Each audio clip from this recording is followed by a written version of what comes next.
میں نے اپنے والد ماجد رحمۃ اللہ علیہ سے حضرت مولانا مفتی محمد شفیع صاحب رحمۃ اللہ علیہ، اللہ تعالیٰ ان کے درجات بلند فرمائے، ان سے سنا، حضرت نے کہیں حکایت پڑھی ہوگی، ہے تو حکایت ہی لیکن بڑی سبق آموز ہے۔ حکایت یہ ہے کہ ایک شخص نے ملک الموت یعنی حضرت اسرائیل علیہ السلام کو خواب میں دیکھا۔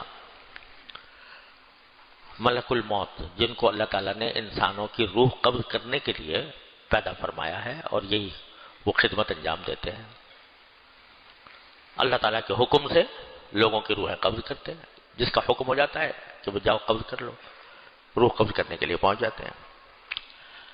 تو کسی نے ان کو خواب میں دیکھا اور ان سے کہا کہ حضرت آپ کو ایک ہی کام ہے دنیا میں، کائنات میں، لوگوں کی روح قبض کرنا، اور جب روح قبض کرنی ہوتی ہے تو آپ اچانک لوگوں کے پاس پہنچ جاتے ہیں اور قبض کر لیتے ہیں، کوئی نوٹس ہی نہیں بھیجتے، کوئی نوٹس بھیجتے کہ بھئی 1 مہینے کے بعد میں آنے والا ہوں، تو لوگ کچھ تیار ہو جاتے ہیں اور تیار ہو کر پھر دنیا سے رخصت ہوتے ہیں۔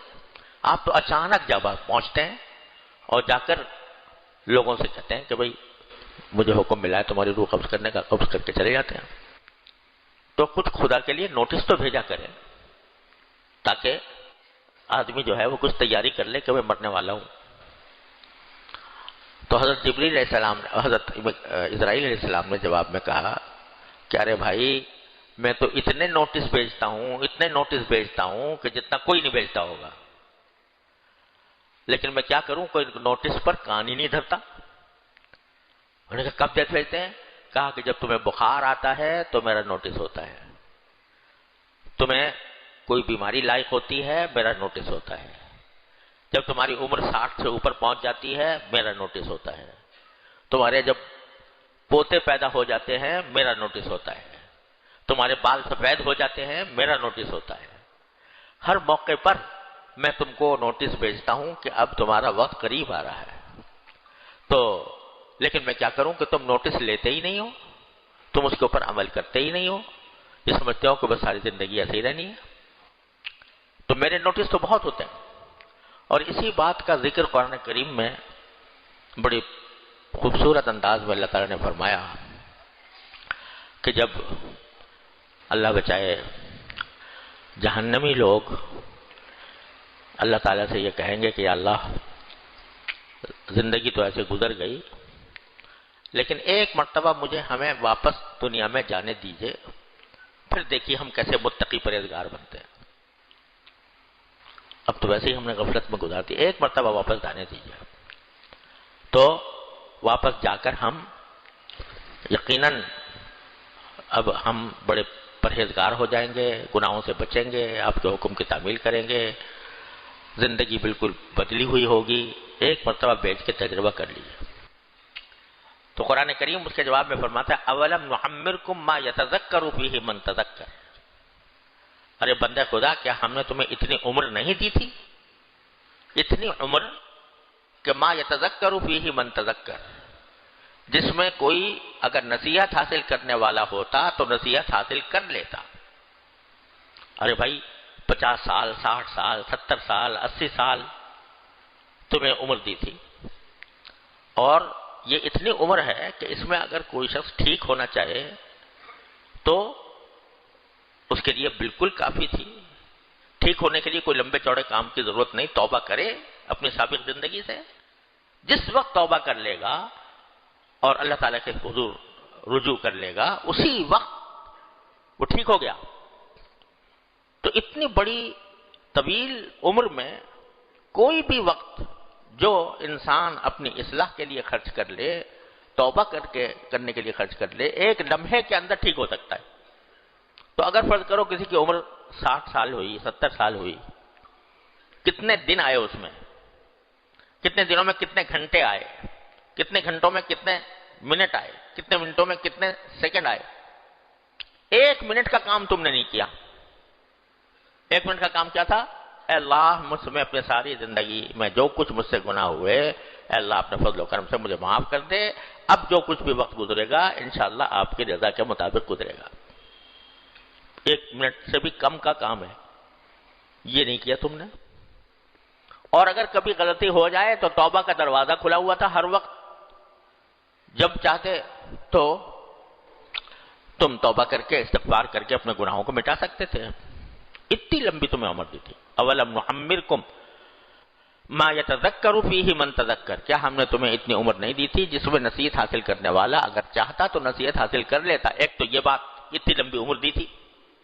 دوسرے کیا، وجاءکم النذیر،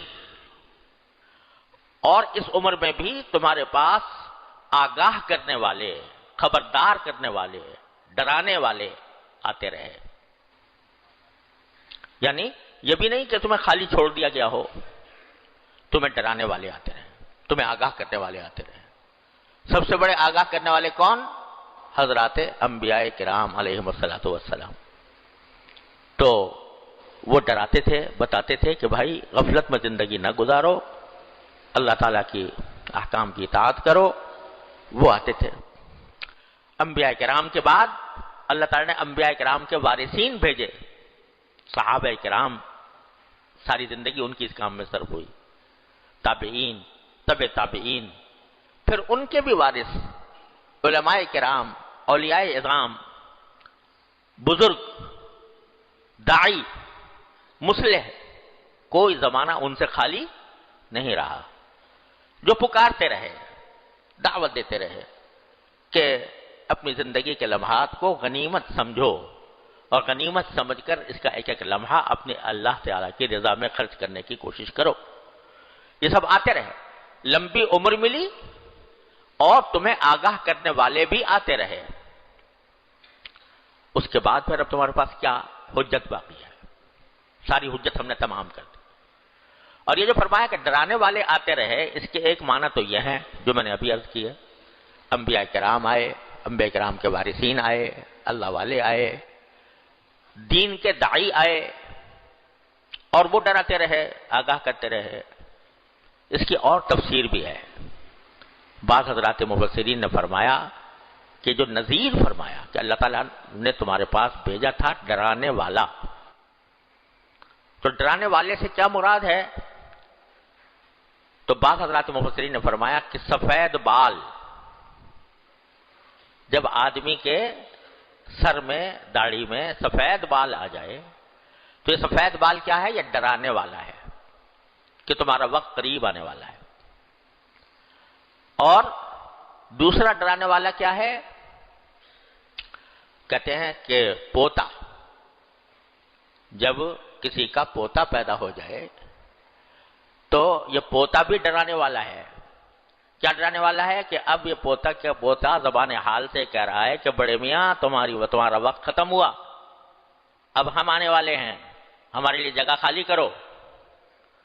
تو پوتا اگر آ جائے کسی کا، وہ بھی ڈرانے والا ہے کہ وقت قریب آ رہا ہے۔ تو سفید بال کی بھی تفسیر کی ہے بعض حضرات نے، اور پوتے سے بھی تفسیر کی ہے کہ پوتا آ گیا تو اب سمجھو کہ تمہارا وقت آنے والا ہے۔ تیسرا یہ کہ بیماریاں کثرت سے آنے لگیں، کثرت سے آنے لگیں۔ آج بخار ہے، کل نزلہ ہے، کل کھانسی ہے، کل نمونیا ہو گیا، کبھی پاؤں کے گھٹنے خراب ہو گئے، کبھی آدمی جو ہے چلنے پھرنے سے معذور ہو گیا۔ یہ جو بار بار جب بیماریاں آ رہی ہیں، یہ بھی کیا ہیں؟ ڈرانے والی، نذیر ہیں۔ ہاں، ہمارے حضرت والد ماجد قدس اللہ تعالیٰ سرہ ایک شعر پڑھا کرتے تھے عربی کا، واقعی ہے بڑا عبرت والا، کہ اذا الرجال ولدت اولادها، اذا الرجال ولدت اولادها وجعلت اسقامها تعتادها تلك الزرع قد دنا حصادها۔ کیا معنی؟ کہ جب کسی آدمی کے اولاد کی اولاد پیدا ہو جائے، یعنی پوتا پوتی، نواسا نواسی، جب اذا الرجال ولدت اولادها، جب آدمیوں کے اولاد پیدا ہو جائے، وجعلت اسقامها تعتادها، اور بیماریاں اس کی عادت بن جائیں، آج فلاں بیماری، کل فلاں بیماری. تو تلک الزروع قد دنا حصادها، اس کا مطلب یہ ہے کہ یہ ایسی کھیتی ہے جس کی کٹائی کا وقت قریب آ گیا. یہ ایسی کھیتی ہے کہ جس کی کٹائی کا وقت قریب آ گیا. تو وہ جو حضرت اسرائیل علیہ السلام نے خواب میں فرمایا کہ میرے تو اتنے نوٹس ہوتے ہیں جو تمہارے پاس بھیجتا ہوں. تو جعلت اسقامها تعتادها، جب بیماریاں ایک کے بعد دوسری آنے لگیں، اور عام طور سے جب بڑھاپا آتا ہے تو بڑھاپے کے اندر ایسا ہوتا ہے. ہمارے حضرت والا حضرت حکیم الامت قدس اللہ تعالیٰ سرہ کے ایک خلیفہ تھے حضرت مولانا عبد الباری ندوی صاحب رحمۃ اللہ علیہ. بڑے ماشاءاللہ فلسفے کے امام تھے، اور حضرت تھانوی رحمۃ اللہ علیہ کی خدمت میں آنے کے بعد اللہ تعالیٰ نے زندگی میں انقلاب برپا کیا. پھر حضرت کے اوپر کتابیں بہت لکھی، اللہ تعالیٰ ان کے درجات بلند فرمائے. ایک مرتبہ وہ ہمارے گھر میں تشریف لائے ہوئے تھے، اور ہمارے گھر میں قیام تھا. حضرت والی صاحب رحمۃ اللہ علیہ سے دوستی تھی تو گھر میں قیام تھا. تو ہم ویسے ہی بچے تھے، تو میں نے جا کر عرض کیا کہ حضرت کیسے مزاج، طبیعت کیسی ہے؟ تو انہوں نے جواب میں ایک لفظ کہا، بھائی طبیعت بڈھی ہے، طبیعت بڈھی ہے. اس ایک لفظ میں انہوں نے ساری باتیں کہہ دی کہ بڈھی ہے، مطلب یہ کہ بھائی جب بڑھاپا ہے تو بڑھاپے کے ساتھ تو کچھ نہ کچھ لگا ہی رہتا ہے. وہ ہمارے ہاں اردو میں مثل مشہور تھی کہ بوڑھے آدمی کی مثال ایسی ہے جیسے چارپائی. اب تو لوگ چارپائی بھی بھول گئے. لکڑی کی چارپائی ہوتی تھی نا، تو اس کے جو ڈنڈے ہوتے تھے تو ایک طرف سے ٹھوکو تو دوسری طرف سے نکل گیا، وہاں سے ٹھوکا ادھر سے نکل گیا. تو وہ کہتے تھے بوڑھا آدمی جو ہے وہ اس چارپائی کی طرح ہے کہ ایک طرف سے ٹھوکا جائے تو دوسری طرف سے نکل جاتا ہے. ایک طبی معاملہ ٹھیک ہوتا ہے تو دوسرا شروع ہو جاتا ہے. یہ سب کیا ہے؟ یہ سب نذیر ہے. یہ سب بتانے والا ہے کہ اب تمہارا دنیا سے جانے کا وقت قریب آ رہا ہے، تیار ہو جاؤ اور اس کی تیاری